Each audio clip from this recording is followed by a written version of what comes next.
observed many investors, like even both foreign investors and local entrepreneurs make, is that when they want to register their businesses, they tend to lump multiple business activities together. So you can have a company with an activity that falls under manufacturing, trading, services, like everything. The person would want to do everything at a time. When you do that, it will attract a higher minimum equity. So let's say I mentioned early on that for manufacturing companies, there is no minimum equity. If you are going to be a manufacturing company and you decide to add an activity that involves buying and selling, that makes it trading. So it means it will attract a minimum equity of $1 million US. Moreover, when you tend to lump all these activities together, it will attract approval from multiple regulators. So let's say you said you are going to sell a product that will involve registration with the Food and Drug Authority. If you are also going to add on an activity that will attract an approval from another agency, that will be a lot. So I always advise that you focus on one or two core activities, then you can expand it as you in the subsequent years, because there's an option for that where you amend the nature of business.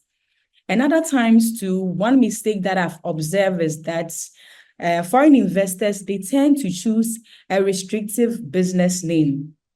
So an example is having a name like Modcash Trading Limited or Limited Company. If you decide to go for a name that would restrict you to a particular or a single business activity, it wouldn't help you if you want to expand the activity. So I will advise that you choose a generic name. You can make it Modcast Ghana Ltd, and that is fine. You can engage in trading, or let's say you can engage in manufacturing, and in the subsequent years, then you can add on other business activity.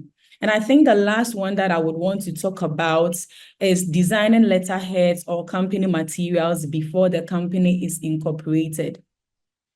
Most people do that before incorporation, or maybe in the process of incorporating the company. Then they will start designing stamps, company stamps or letterheads, even before the certificate is issued. That is not advisable because the registration goes through several processes. It goes through several processes. So using materials prematurely can cause complications, because we've had that issue where the business name was queried by the registrar, and the person said that I've already used the name for company stamp or letterhead, so I can't change it.